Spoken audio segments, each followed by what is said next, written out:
A'udzu billahi minasyaitonir rajim. Bismillahirrahmanirrahim. Alhamdulillahirabbil alamin. Wassalatu wassalamu ala nabiyyina wa maulana Muhammad wa ala alihi wa sahbihi wa sallama tasliman katsira.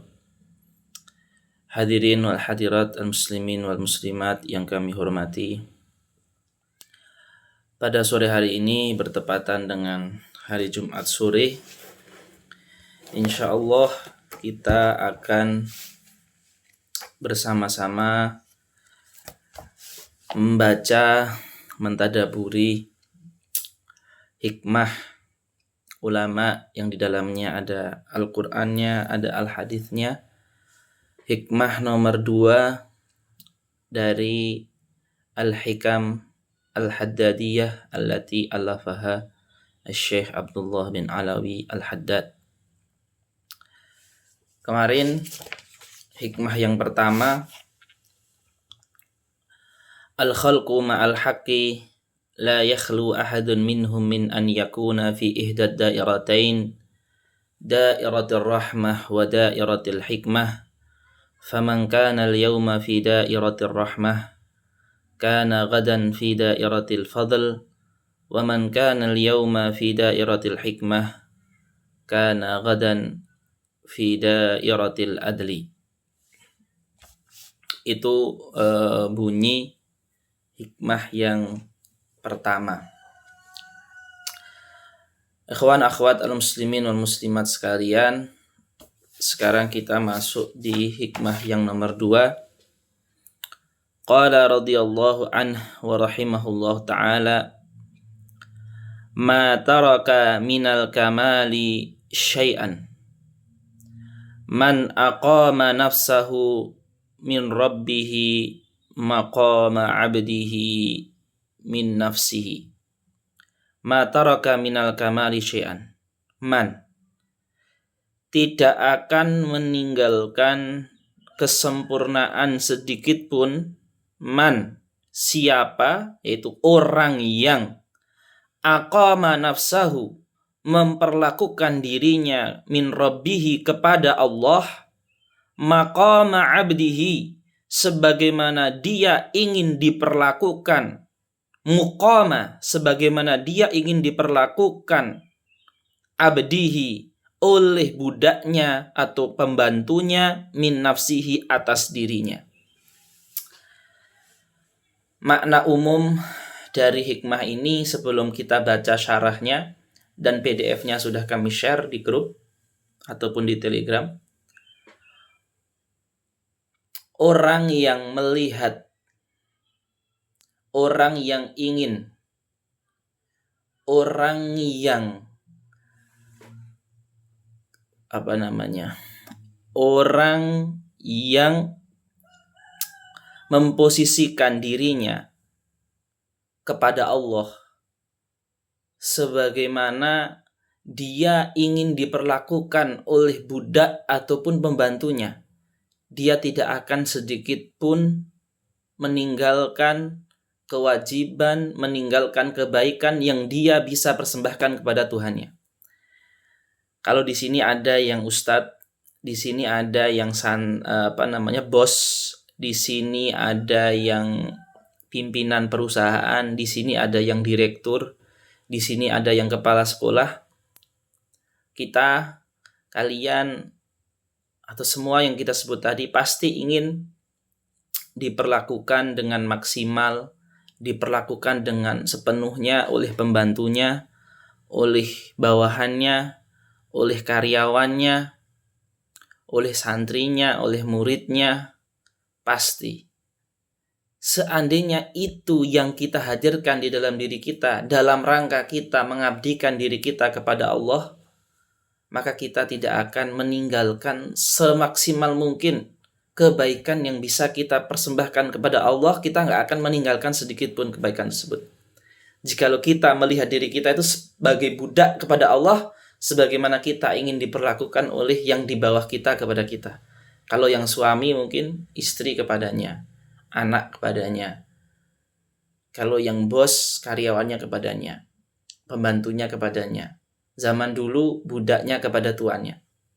Maka coba kita berpikir tentang hal tersebut.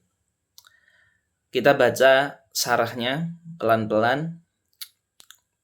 Mataroka, tidak meninggalkan, minal kamali dunyawi wal ukhrawi, baik berupa kesempurnaan dunia ataupun kesempurnaan akhirat ibadah.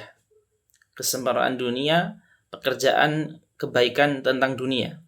Say'an man, sedikit pun, man ay saksun, orang yang aqama nafsahu ay angzalaha, memperlakukan dirinya min rabbihi ta'ala, kepada Allah subhanahu wa ta'ala, muqama, sebagaimana mangzilata, posisi, abadihi al-mamluki, budaknya dia, min nafsihi ad-dhaifah, kepada dirinya yang lemah. Fakama yuhibbu syaksu, sebagaimana seseorang itu suka, an yara min abdihil mamluki, melihat dari budaknya atau pembantunya, al-ta'ata lahu, ketaatan kepada tuannya, wal khudu'a lahu, ketundukan kepada tuannya, wal imtithala li awamirihi, dan taat kepada perintah tuannya, wa yakrahu an yara, dan seorang tuan itu tidak suka melihat minhu, dari pembantu atau budaknya, mukhalafatahu, menyelisihinya, wa adamal linqiyadi lahu, tidak ada taat kepadanya, ma'annahu insanun mithluhu, padahal antara budak dan tuan ini, antara pembantu dan bos ini sama-sama manusia. Tapi seorang bos nggak ingin melihat budaknya itu nyeleweng darinya, tidak taat kepadanya. Kadzalika Allahu, kadzalika Allah, demikian juga Allah subhanahu wa ta'ala, yuhibbu an yara, ingin melihat, minhu, dari kita, budaknya Allah, hambanya Allah, at-ta'ata, ketaatan, walimtisala, taat juga, patuh, li awamirihi, untuk perintah-perintahnya, walinkisaro, alinkisaro, merendah, menunduk, ladaihi, di sisi Allah subhanahu wa ta'ala, wa yakrahu minhu, dan Allah membenci dari kita, zidda dzalik, dan Allah membenci dari kita selainnya itu, tidak taat, tidak patuh, sombong. Ma'annahul makhlukul adzal wa rabbuhul khaliqul azzul ajal, padahal kita adalah makhluk yang hina dan Allah adalah Tuhan yang maha mulia. Fal insanul kamil, nah disinilah bagaimana itu manusia yang sempurna, sebagaimana dikatakan oleh sahibul hikam Al-Imam Abdullah bin Alawi Al-Haddad, manusia yang kamil, al-insanul kamil, manusia yang sempurna, bukan dari status sosial, bukan dari jabatan yang dia punya, bukan dari ketenaran yang ada dia miliki di sosial media ataupun di dunia nyata. Al-insanul kamil, manusia yang sempurna, huwaladzi anzala nafsahu, adalah yang memposisikan dirinya, min rabbihil khaliq, di hadapan Tuhannya, mangzilata abdihi, sebagaimana budak memposisikan dirinya, min nafsihi, dari tuannya. Itulah al-insanul kamil. Jadi insan kamil, sebagaimana disebutkan oleh sahibul hikam, adalah orang yang bisa memposisikan dirinya di hadapan Allah sebagaimana budak memposisikan dirinya di hadapan tuannya. Itu adalah insanul kamil. Bagaimana penjelasannya? Penjelasannya adalah fa'idha haddasathu nafsuhu bil ma'siyah, ketika nafsunya membisiki untuk maksiat, awajahathu faridatun minal faraid, atau panggilan kewajiban itu mendatangi dia, aw nafilatun minan nawafil, atau panggilan amalan sunnah itu mendatangi dia, istash'ara fi nafsih, dia merasa anna rabbahu muttali'un 'alaihi fi kulli ahwalih. Bahwasannya Allah Subhanahu wa taala mengawasi dia di setiap detik kita. Jadi itu al-insanul kamil.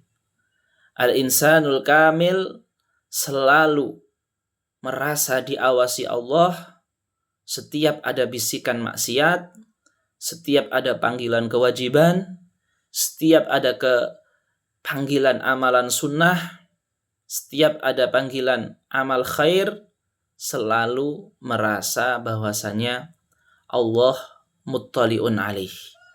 Allah melihat dirinya. Fala yarahu Allah haitsu nahahu. Allah tidak menemukan kita di dalam larangannya, wala yafkiduhu haitsu amarahu. Dan Allah selalu melihat kita ketika dalam perintahnya. Wa yakunu muti'an lahu ta'ala fi harakatihi wa sakanatihi. Taat kepada Allah dalam pergerakan dan dalam diamnya. Wa yasilu bidzalika maqamal ihsani fi ibadatihi. Sehingga pada akhirnya al-insanul kamil ini adalah tujuannya adalah untuk sampai kepada maqam ihsan. Kenapa kok Imam Abdullah bin Alawi Al-Haddad mengajak kita untuk menjadikan kita itu seperti budak kepada tuannya, bawahan kepada atasan, agar kita itu bisa jadi makom ihsan. Ya. Siapapun kita yang hadir pada sore hari ini, pasti ada orang yang di bawahnya, yang kita ingin ditaati oleh dia. Setiap perintah kita pengennya kita didengarkan. Setiap komando kita pengennya ditaati. Setiap ucapan kita pengennya diiyakan. Setiap tunjukkan jari kita pengennya orang itu datang. Setiap ditelepon pengennya dijawab. Setiap kita bilang A pengennya langsung dieksekusi. Kita dengan background yang berbeda-beda, pasti ada orang yang berada di bawah kita. Lah, keadaan itu semua coba kita jadikan untuk diri kita kepada Allah Subhanahu wa taala. Kita senang kan kalau kita bilang A, yang di bawah kita langsung melakukan tersebut. Allah juga senang apabila Allah bilang A, kita melakukannya. Allah mengatakan jangan lakukan B, kita menghindarinya. Kalau cara berpikir seperti itu kita praktekkan untuk diri kita, bukan untuk bawahan kita atau orang yang di bawah kita, maka kita bisa kita bisa sampai di makom yang namanya makom ihsan. Kita bisa sampai kepada derajat insan kamil. Jadi untuk menjadi insan kamil itu harus merasa rendah. Memposisikan kita sebagai tanah. Seperti itu. Ya. Memposisikan kita sebagai diri yang hina. Sebagai budak. Sebagai pembantu. Baru kita akan bisa sampai insan kamil. Tapi kalau kita tidak memposisikan diri kita sebagai budak, sebagai orang yang rendah, kita nggak akan bisa insan kamil. Ya memang di dunia kan sementara ya. Punya embel-embel ustadz, punya embel-embel habib, punya embel-embel syekh, punya embel-embel alim, punya embel-embel kiai, punya embel-embel bos, direktur, embel-embel yang banyak sekali yang nggak ada habisnya. Tetapi embel-embel itu semua kalau tidak menjadikan kita merasa sebagai budaknya Allah, justru melupakan kita dari sisi kehambaan kita, itu tidak akan pernah kita mencapai makom al-insan al-kamil. Kita nggak akan pernah mencapai makom al-muhsin seperti itu. Wahua, dan ihsan itu adalah anta'budallaha ka'annaka tarah. Engkau menyembah Allah sebagaimana engkau menyaksikannya. Fa in lam takun tarah fa innahu yaraka. Wa hadza huwa alladhi yakunu sa'idan fid dunya wal akhirah. Orang yang kamil seperti inilah, yang tahu akan posisi kerendahan dirinya di hadapan Allah inilah, alladzi yakunu, yang akan selalu menjadi sa'idan, orang yang bahagia, fid dunya wal akhirah, di dunia maupun di akhirat.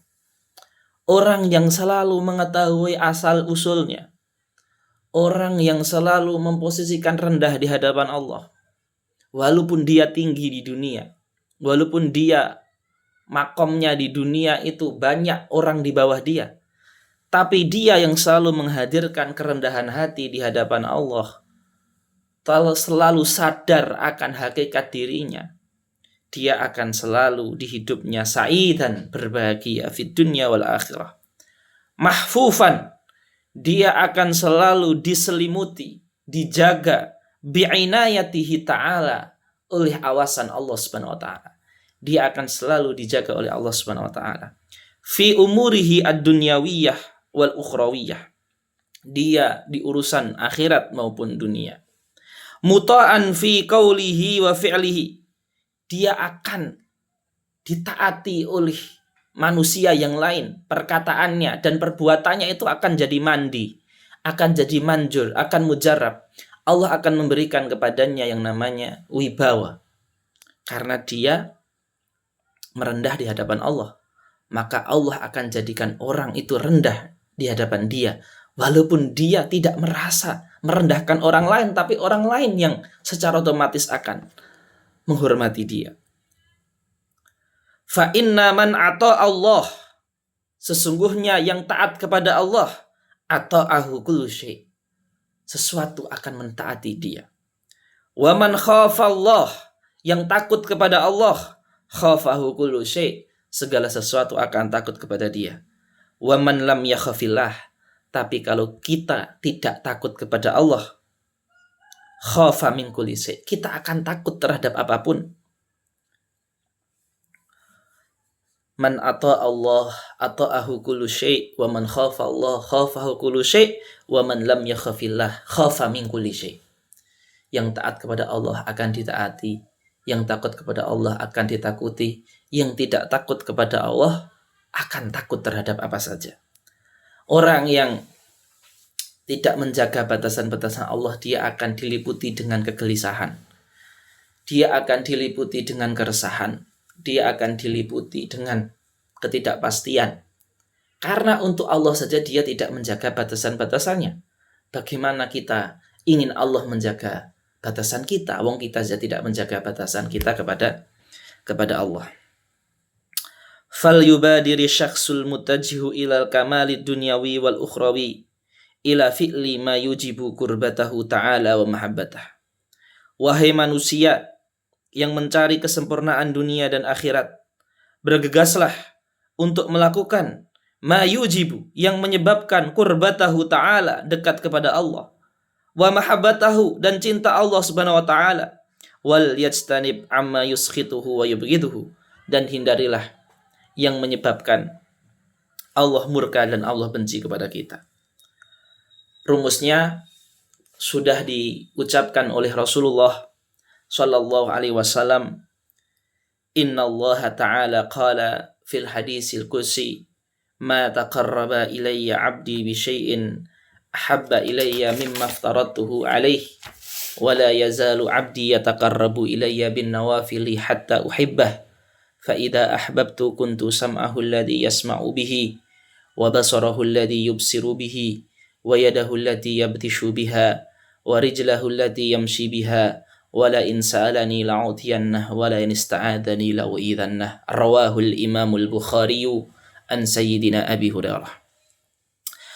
Hadirin wal hadirat yang dimuliakan Allah, hadis ini adalah hadis tentang bagaimana kita menjadi kekasih Allah.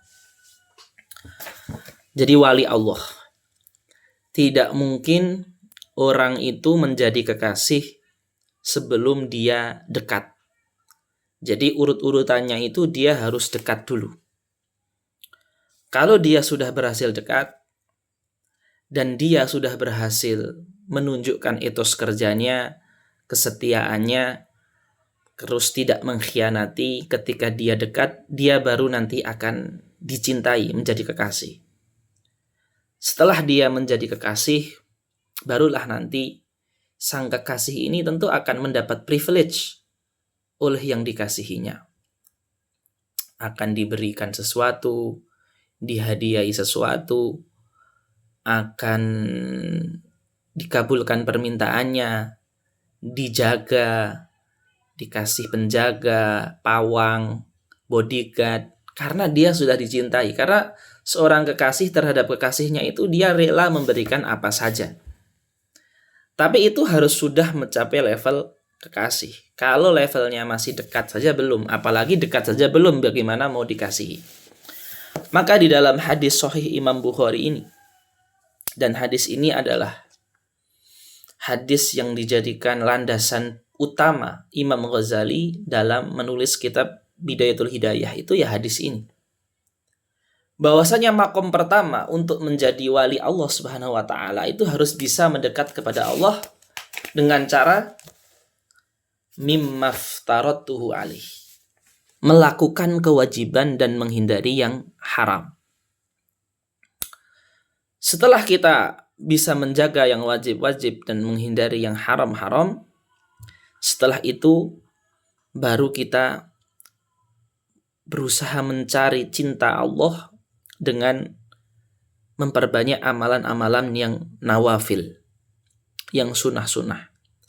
Sunnah ini gak cuma sholat ya, sunnah sholat, sunnah zikir, sunnah akhlak, sunnah ibadah, yang makruh-makruh kita hindari, yang tidak haram tapi subhat kita hindari.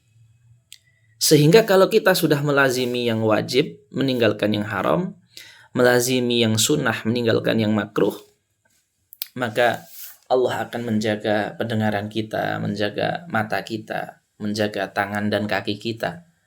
Doa kita akan diijabahi oleh Allah. Kita berlindung akan dilindungi oleh Allah Subhanahu wa taala. Jadi ini hadis tentang bagaimana kita menjadi al-insanul kamil.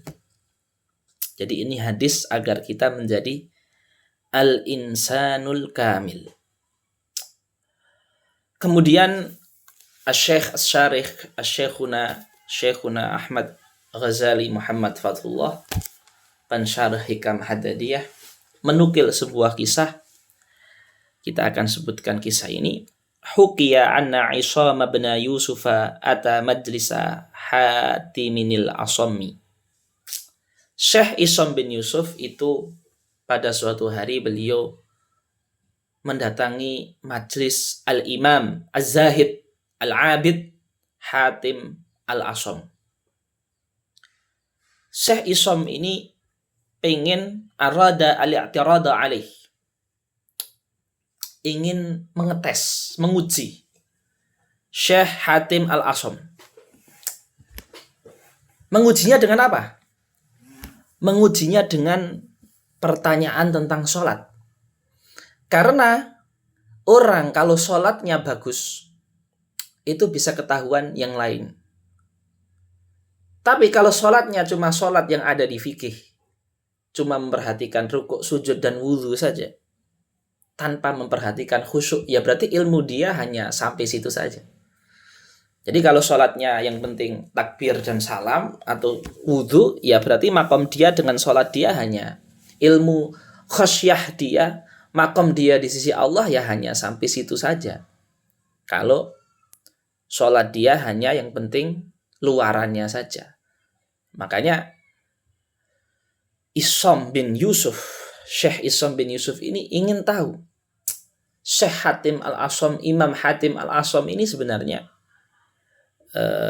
ilmunya terhadap Allah, ma'rifahnya terhadap Allah itu sampai mana. Maka diuji dengan sholat, ditanya tentang sholat, perkara yang menjadi ukuran, menjadi tolak ukur seorang hamba. Maka ditanya, wahai Syekh Hatim, ya Aba Abdurrahman.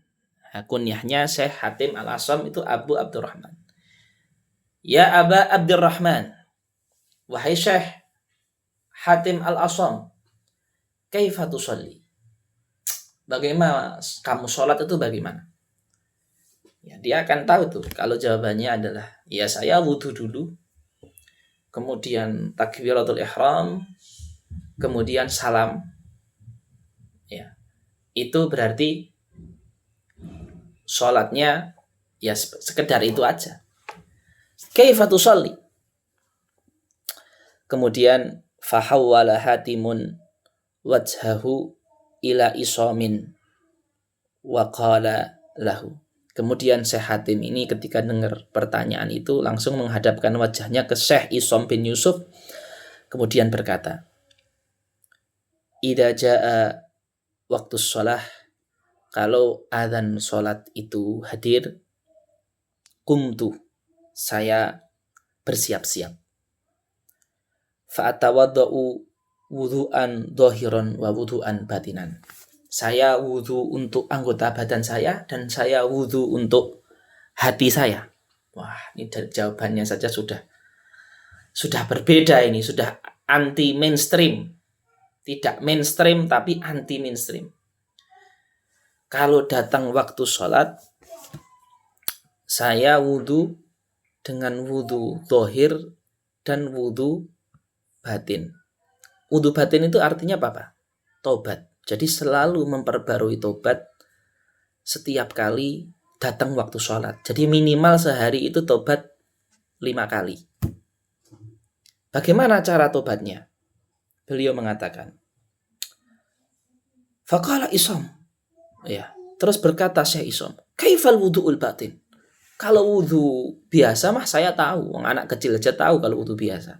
Tapi wudhu batin itu bagaimana? Faqala ammal wudu'u adh-dhahir fa'aksilul a'dha'a bil ma'i wa ammal wudu'al batin fa'aksilhu bisab'ati asya'a.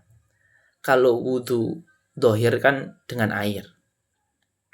Tapi kalau wudhu batin itu saya mencuci tubuh saya dan hati saya dengan 7 hal.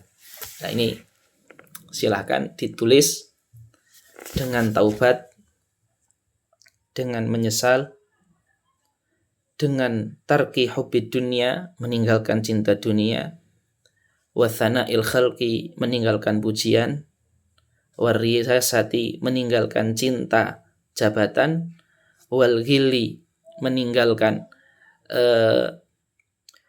dengki, wal hasadi, meninggalkan hasad. Jadi itu kebiasaan Syekh Hatim Al-Asom itu ketika sebelum sholat, setelah wudhu, itu beliau bertobat, beliau menyesal, beliau bertobat dari cinta dunia, cinta jabatan, cinta pujian, terus bertobat dari hasad dan dari rasa benci. Bayangkan, luar biasa ya. Seandainya setiap sebelum sholat itu 7 hal ini kita praktekkan, benar-benar sholat itu memang yanha anil fahsya'i wal munkar. Kita selesai sholat itu punya semangat baru. Ya, kita selesai sholat itu memiliki semangat baru. Ketika masalahnya kita sholat, kemudian kita wudhu, setelah wudhu kita sholat 2 rakaat ya, ba'diyatal wudhu. Setelah sholat ba'diyatal wudhu, itu sholat sunnah wudhu, kita bertobat, kemudian menyesal, kemudian bertobat dari cinta dunia, cinta jabatan, cinta pujian, terus juga membersihkan di rasa benci kita terhadap orang lain, rasa hasad iri kita terhadap orang lain. Itu subhanallah itu. Terus kita masuk sholat dalam keadaan sudah tobat, dosa besar kita sudah diampuni. Hati kebencian kita, cinta popularitas kita sudah kita hilangkan sebelum sholat. Berarti ketika sholat itu tinggal tenangnya. Lah toh sholat yang penuh ketenangan itu sangat wajar sekali kalau bisa yanha anil fahsya'i wal munkar. Ya, sangat wajar sekali kalau sholat yang seperti itu bisa yanha anil fahsya'i wal munkar. Ini yang sebelum sholat. Kemudian Syekh Hatim melanjutkan, thumma adhabu ilal masjid. Setelah itu saya pergi ke masjid. Berarti itu semua dilakukan di rumah. persiapan sholat yang sempurna tadi itu dilakukan di rumah. Summa adhabu ilal masjid fa'absutul a'dha. Kemudian saya menyiapkan anggota badan saya. Fa'aral Ka'bah. Kemudian saya menghadap ke Ka'bah. Ya kan? Fa'akumu baina hajati wa hadari. Saya berdiri ketika sebelum sholat itu antara rojak dan takut, antara berharap karena Allah Maha mengijabai dan antara takut karena Allah Maha menyiksa. Wallahu nadhiri. Dan saya memposisikan Allah sedang melihat saya. Wal jannatu an yamini. Dan surga di kanan saya. Wan naru an syamali. Dan neraka di kiri saya. Wa malakul mauti khalfa dhahri. Dan malaikat itu di belakang saya. Malaikat pencabut nyawa. Wa ka'anni wadhi'un qadamayya ala sirat. Seakan-akan saya meletakkan kaki saya di atas jembatan sirat. Wa adhunnu anna hadhihi salata akhira salatin usolliha. Dan saya memposisikan salat ini adalah salat yang terakhir yang saya lakukan. Thumma anwi wa ukabbiru bil ihsan.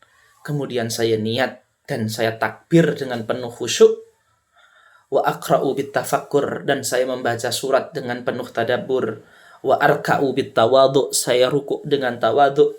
Wa asjudu bit tadarru. Saya sujud dengan penuh penghinaan. Wa tashahhadu bir raja. Saya tasyahud dengan penuh pengharapan. Fahadihi salati mundu 30 sanah. Inilah salatku selama 30 hari, 30 tahun. Kemudian Syekh Iswam bin Yusuf yang awalnya pengen menguji Hatim Al-Asham, setelah mendengar ini beliau mengatakan, hadza syai'un la yaqdiru alaihi ghairu. Ini sesuatu yang tidak bisa dilakukan oleh selain kamu. Wa baka bukaan syadidan. Kemudian Syekh Hatim Asham itu nangis dengan nangis yang sejadi-jadinya.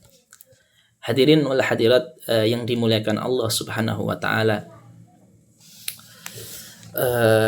Kita renungi lagi ya tentang bagaimana Allah itu menjadikan sholat itu ibadah yang paling banyak diulang, paling tegas perintahnya, bahkan dijadikan rukun Islam dengan segala ritualnya, dimulai dengan wudhu dan pakaian yang bagus, diakhiri dengan salam dan doa-doa setelahnya sebagai doa yang mustajab. Ini karena Allah ingin menjadikan sholat ini sebagai pengangkat derajat kita agar bisa sampai makom ihsan. Ya, coba kita lihat ya, bagaimana Syekh Hatim Al-Asham itu menjadikan sholat ini sebagai perantara menjadi kamal, kesempurnaan hamba yang sempurna itu lewat sholat. Coba kita renungi ya. Ya, jadi munajat kita ini dengan memunajati ibadah sholat sore hari ini. Bermunajat dengan sholat. Ya, jadi gini ikhwah. Pertama itu di rumah. Ya, di rumah itu wudhu. Ya, wudhu dohir, ya kan? Di rumah itu kita wudhu dohir. Wudhu dohir itu bisa dengan air, mandi, pakaian yang rapi. Jadi di rumah itu kita sudah memposisikan diri kita untuk membersihkan dohir kita dari bau-bau, dari pandangan yang buruk, sikat gigi, dan seterusnya. Kemudian setelah itu kita sholat 2 rakaat sunnah ba'diyatul wudhu sebagai permulaan wudhu batin. Wudhu batin. Wudhu batin dari 7 hal. Taubat, menyesal, cinta dunia, cinta jabatan, cinta pujian. Yang keenam, yang ketujuh, ini hal yang penting sekali, yang kadang membuat hidup kita itu penuh dengan kekhawatiran. Membersihkan rasa benci dan hasad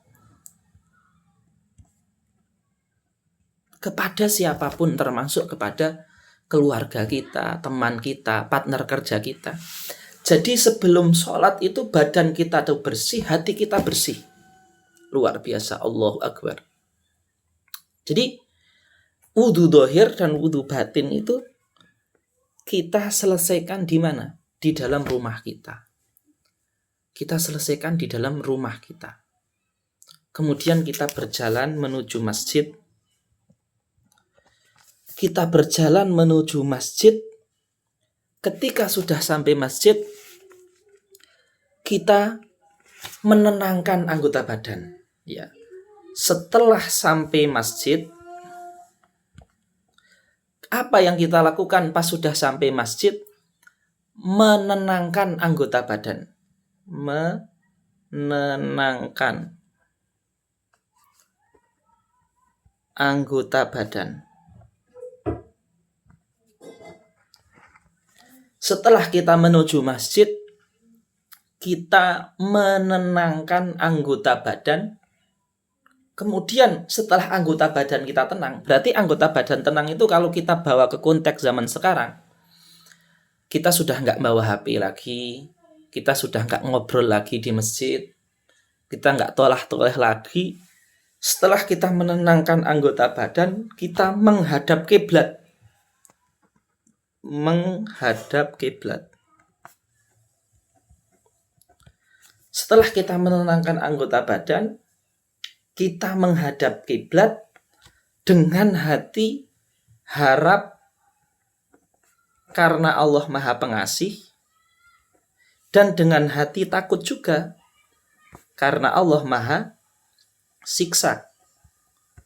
Jadi hati itu kita hadapkan ke Allah Subhanahu wa taala dengan penuh harap dan penuh siksa sambil menghadap kepada kiblat. Kemudian menghadirkan perasaan bahwasanya Allah melihat, surga di kanan, neraka di kiri, kematian, malaikat kematian di belakang. Di belakang kita. Itu posisi yang nomor 5. Posisi yang nomor 6, ya, posisi yang nomor 6 adalah ketika kita sudah di dalam sholat, ya, anggap kita berdiri di atas sirat. Seperti itu.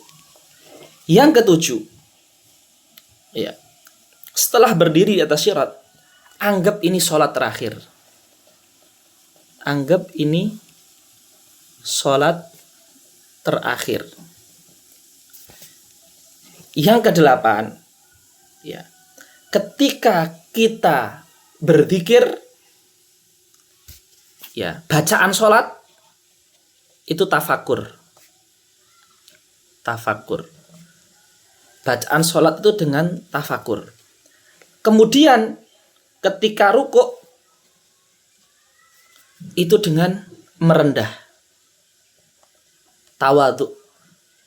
Ketika sujud itu dengan tadharru. Tadharru itu artinya dengan penuh permohonan, berdoa. Berdoa. Kemudian ketika terakhir itu tasyahud.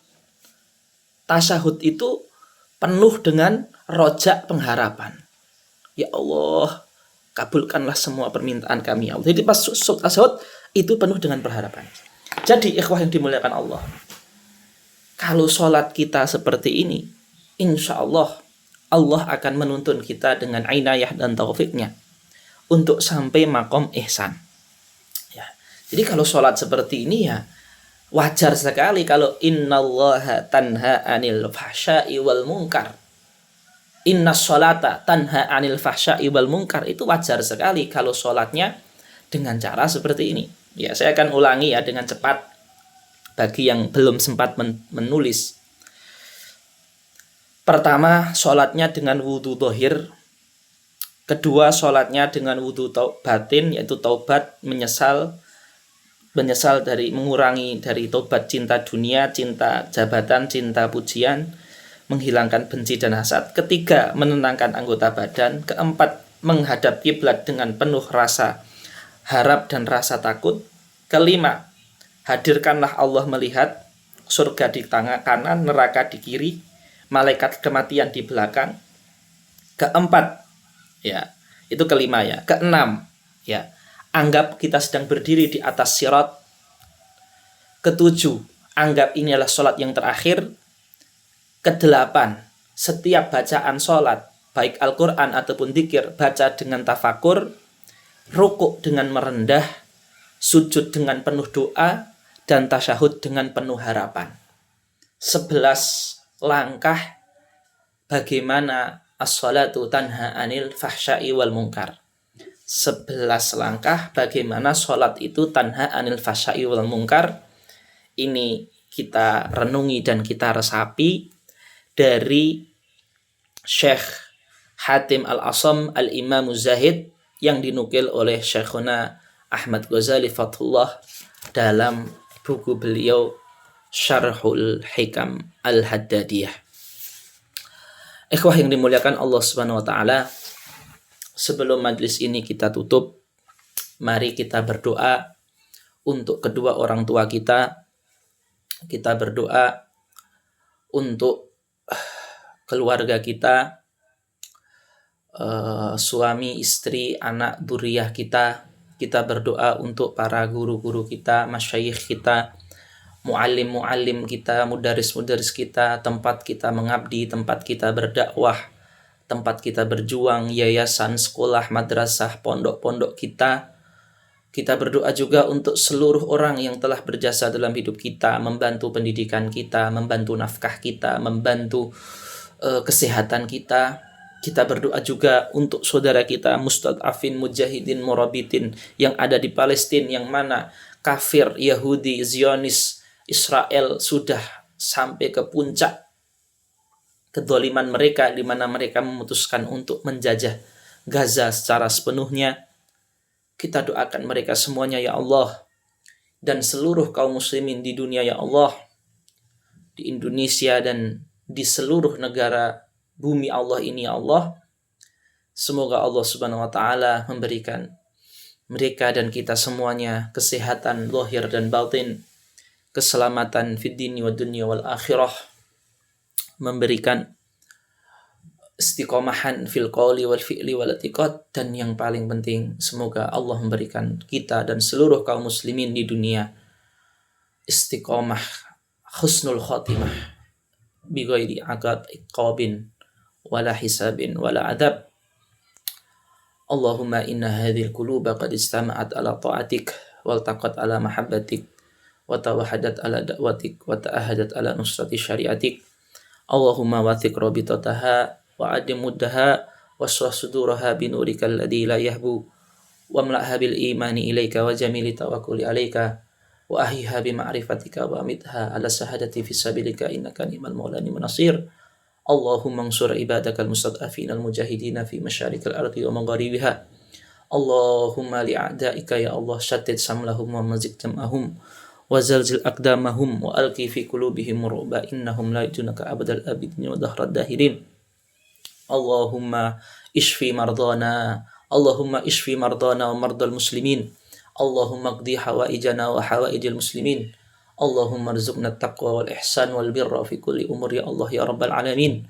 Allahumma salli ala sayyidina Muhammad wa ala ali sayyidina Muhammad kama sallaita ala sayyidina Ibrahim wa ala ali sayyidina Ibrahim wa barik ala sayyidina Muhammad wa ala ali sayyidina Muhammad kama barakta ala sayyidina Ibrahim wa ala ali sayyidina Ibrahim fil alamin innaka Hamidum Majid.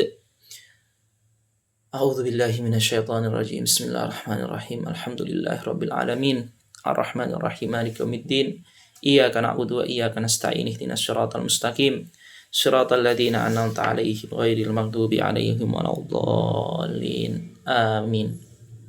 Ikhwah yang dimuliakan Allah, mohon maaf yang sebesar-besarnya. Semoga doa kita diijabahi oleh Allah Subhanahu wa taala. Semoga kita tidak termasuk golongan orang yang membiarkan saudara kita di Palestina, al-muslimu akhul muslim la yadlimuhu wa la yahqiru wa la yakhdhuluh. Semoga kita bukan golongan hamba Allah yang khudlan, dan semoga Allah memaafkan taksir kita atas saudara kita di Palestina. Aqulu qouli hadza wa astaghfirullah li wa lakum. Nasrun minallah fatun qarib wa basyiril mu'minin. Billahi taufiq wal hidayah wa ridha wal inayah. Wassalamualaikum warahmatullahi wabarakatuh.